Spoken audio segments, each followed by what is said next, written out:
Hey everyone, this is the Allegretti Sports Channel with your boy, Allegretti. We are in the building, ladies and gentlemen. Hey, please hit that like, share, and subscribe button. Don't forget to hit that notification button. Whenever I drop a new video, you guys will be up on it. And also, thank you to people who just subscribed to my channel. I appreciate you guys. I'm nothing without you. Let's get right into it, man. This is a lot to uncover, man. I mean, they are moving fast in free agency. All the teams around the NFL, it's been unprecedented. Everybody's just jumping around different ball clubs. Some of the people you thought was going to remain, nope, they're gone. They are gone. The surprising one was Henry. Henry, that one surprised me and went to the Ravens. And they're going to be a monster ball club, man, to be reckoned with. They already was a strong ball club, but now they added a guy like Henry. Man, oh man. But anyway, let's talk about our ball club, the Washington Commanders, and we got some new guys again today. I'm just going to roll off who we got all together, man. You know, starting off with Zach Ertz. You know, he was the first one picked, even though it wasn't in free agency. It was because he was released already, and he wasn't a free agent. We're going to go off with Dorrance Armstrong Jr., defensive end for the Cowboys. I'm starting to call us the Washington Cowboy Manders, man. That's what I'm starting to call them. I mean, if it ain't the Panthers, it's the Cowboys, man. I mean, goodness gracious. Whew. I thought we was done with the Panthers, man. So Ron Rivera left. I thought the Panther days was over, but you know, it is what it is, man. You know what I mean? So we're gonna rock out with that. You know what I mean? Next up, Tyler Biadasz. Yesterday I couldn't pronounce his name to save my life, but I got it now, man. I had to, do a little bit of, investigating and research for his name. Then you got Frankie Lavu, the Samoan guy, man. He's going to cause some havoc out here, man. Then you got, I always been a fan of this guy. Some people, said we could have got somebody else, Saquon or Henry, guys of that nature. Then whatchamacallit just got cut from the Green Bay Packers. Some say we should have gotten him. It is what it is, man. Austin Ekeler, man. I'm a big fan of Austin Ekeler. I like him, and I'm ecstatic that he joined us. You know what I mean? One of my favorite players in the NBA, probably. I'm saying the NBA. Excuse me, NFL. Probably in my top 20. Players I like to watch on television. You know what I mean? Austin Ekeler is one of those players. Brandon McManus, kicker. Then this the guy I really want to talk about. I'm going to get back to him. Nick Allegretti. He also got the defensive end, Cleveland Farrell, I want to say. And then quarterback, Marcus Mariota. And also we got Chin from Carolina, the safety. We got Chin. But I want to talk about Nick Allegretti. Nick Allegretti, first off, let's just say this, man. He's an upgrade of what we had last year. The Chiefs didn't want to let him. They didn't want to let him get loose, but people got to get paid. They got to feed their families. Fortunately, we grabbed him. Is he a top guard in the NFL? No. But is he a good guard in the NFL? Yes. This guy played hurt in the Super Bowl. He's a 3-time Super Bowl winner. Patrick Mahomes vouched for the guy. He loved the guy. He said the guy's a tough son of a gun. This guy played on the UCL. Something ripped up his elbow area, and he still played through that pain. This guy's a tough son of a gun, man. I don't know if you guys did any research on this guy, Nick Allegretti, but we got ourselves a good one, man. You know what I'm saying? This guy seems to be durable, man. When you playing through pain like that, man, that's excruciating pain from what I heard about that particular injury. He played through it as if that wasn't affecting him. So that's something to think about and give kudos to Adam Peters for doing his research on that guy, and signing a guy like that, getting a guy to come to a ball club. Because you leaving a Super Bowl team and coming to a team that's recalibrating. And come on now.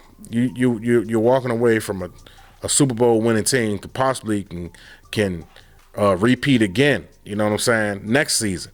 You know what I mean? And you're leaving that. I know that, like I just stated about this guy, he wanted to get paid.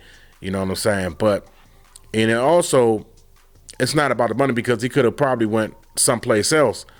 So it's about relationships. You know what I mean? And a chance to start fresh and being a starter, a full-time starter. You know what I mean? Because I think he was like a plug-in player over there. He was like a backup. But when he played at a high level. He's blocking the likes of Ed Oliver against the Buffalo Bills and holding his own against one of the better tackles in the NFL. So that's saying a lot, you know what I'm saying? That's big time. Then you're going up against the 49ers front seven, that's got some really good guys on the defensive line also and holding his own. That's saying a lot, man. So we got ourselves a good one, man. I like these guys. There's not a lot of big names on here. A guy like Frankie Lavu also stands out, man. You talking about a guy that's flying around a ball causing havoc, man. Something we didn't have since London Fletcher, man. You know what I mean? You can go all the way back and say LeVar Arrington or Wilbur Marshall.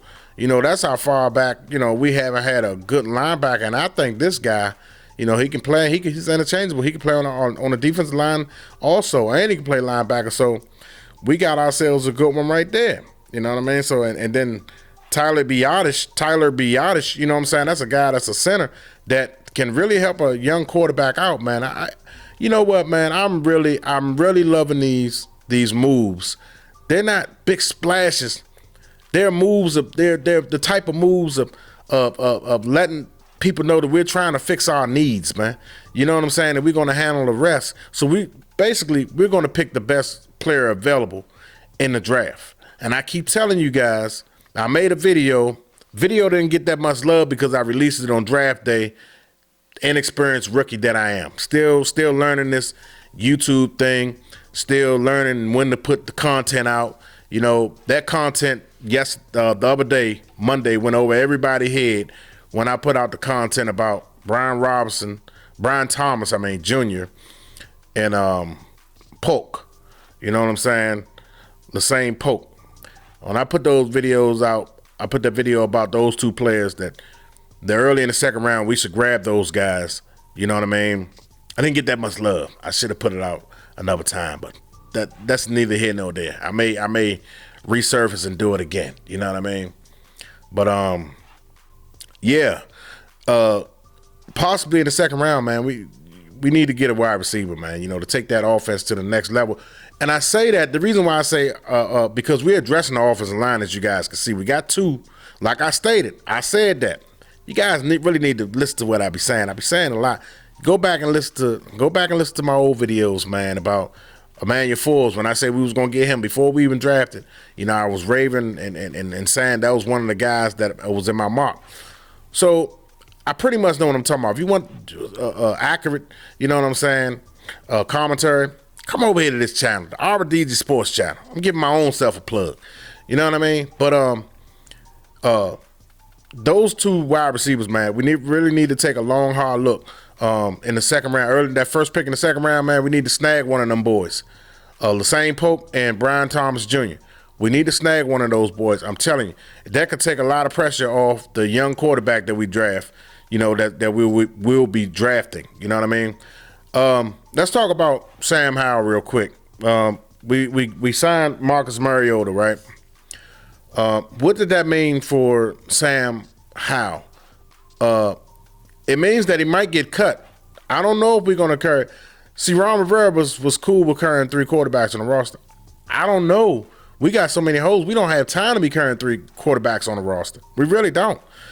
Possibly Sam Howell could be on the practice squad. You know what I mean? If we draft a rookie quarterback, some thinking that we may draft back, trade our number 2 pick and draft back and get more picks. I really don't see that. I see them. Adam Peters, I remember when he drafted the boy out of the same school that Carlson went. Trey Lance, I'm sorry. Trey Lance, when he drafted him. That was an aggressive move, man. You know what I'm saying? They went up and got that boy. So you think they're going to pass up when they don't have to trade up? You know, I think they're cool, but look, Dan Quinn already said the boy is a game changer. Talking about Jaden Daniels. That lets you know. And Adam Peters also slipped up and said, now I got to look for another quarterback. Those hints right there are letting you know that they're drafting a quarterback with the 2nd pick in the NFL draft, 2024. Trust and believe, Sam Howell is going to be cut. That move right there, that Marcus Mariota move, that move is letting me know Sam Howell's going to get cut and they're going to allow Sam Howell to go somewhere else. Or this is another scenario.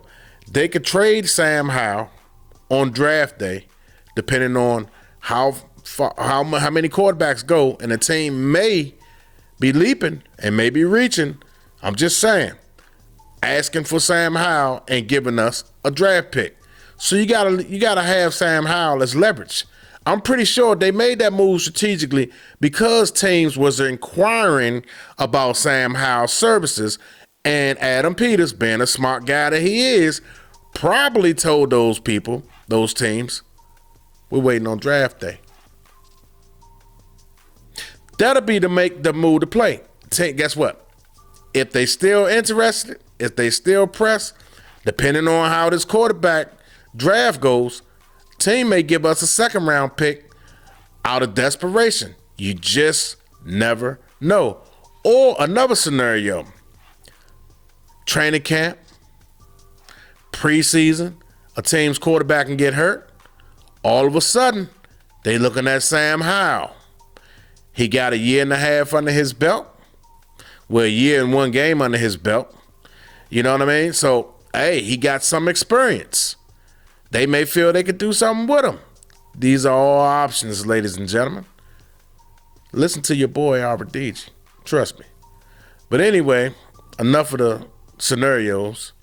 I like Dorrance Armstrong Jr. I think that was a good pick. This guy had 7.5 sacks. He had more than what our team is. Our players that we traded away, Chase Young, Montez Sweat. He had more than what those guys were getting. You know what I'm saying? I'm talking about last year, not talking about the duration. You know, at the time that Sweat was getting, close to double digits, but he never achieved the double digits. But he always get 8, 9, and stuff like that. It just wasn't going over the threshold, And maybe this guy, Dorrance Armstrong Jr., with enough playing time, can reach that double digit threshold. Cleveland Farrell, this guy. He's not really a pass rusher. He's more of a guy that's strong against the run on the edges and up the in between the tackles and stuff like that. Between the tackles and the guard, he can stuff the run real well. So that's a guy that you would love to have on goal line situations. You know what I'm saying? That can stand strong on the 3rd and 2s, stuff like that. The 2nd and 3s. You want to put a guy like that in the game because most times they're going to be gearing up the run on those downs because of short downs. You know what I mean? So you want to have a guy like that in there. But the other guy that the other pass rusher that we have gotten, got to find out his name. Pardon me 1 minute. But yeah, you want guys like that on your team, man, that can, go after the quarterback and stuff like that, man. And then guys like him who can also stuff the run. You need guys like that. We got the boy Fowler Jr. from the Cowboys. Once again, another Cowboy sound. Dante Fowler Jr. We got him, who's also a pass rusher who can get after the quarterback. You know what I mean? He's not a full-time player, but that's a guy that you bring in on 3rd downs. What if we make him a full-time player? What if we make him a full-time player? Maybe his production will go up. You know what I mean? So that's something to think about also. Anyway, I just wanted to make a quick video about these free agents. I don't want to be behind. So with that being said, that's all I got, you guys. I appreciate you guys for tuning in once again. Appreciate you for watching. If you like this video, your first time watching it, please hit the subscribe button, notification. And I'm out. Peace.